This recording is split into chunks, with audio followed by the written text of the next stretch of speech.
A couple things about this video that I have to talk about. The first thing I like to point out that the video didn't really pick up my voice as well as I would have liked it to, but those are just some things you deal with when in the gym. Um, for this first part, I sat the students down, I told them what the activity was for the day, I explained to them that we'd be reading an article and then doing the activity that the article talked about afterwards. For example, flexibility. The article was about flexibility, so then they did a couple stretches afterwards.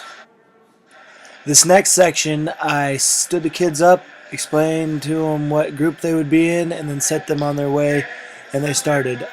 I had a stopwatch with me that had a 5-minute period for each section, 3 minutes to read the article, 2 minutes to do the activity.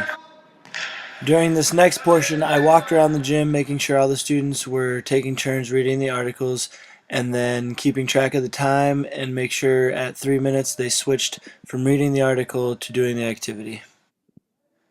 I spaced the stations out as far as I could around the gym to give the groups their own personal space to read their article and not be interrupted by noises from an outside group.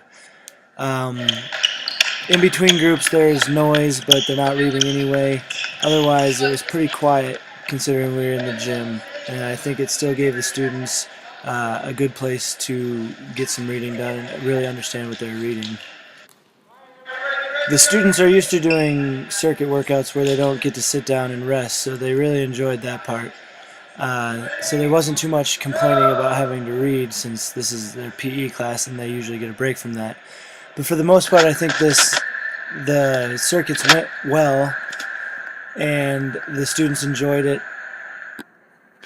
If I was doing this lesson again, I would try to get a classroom and do the reading activity in the classroom first, and then come back to the gym for the second half of the class and do the actual physical part of it. During this last part here, I sat the kids back down after the reading activity was finished. We answered questions about body composition, flexibility, muscle strength, muscle endurance, cardiovascular endurance.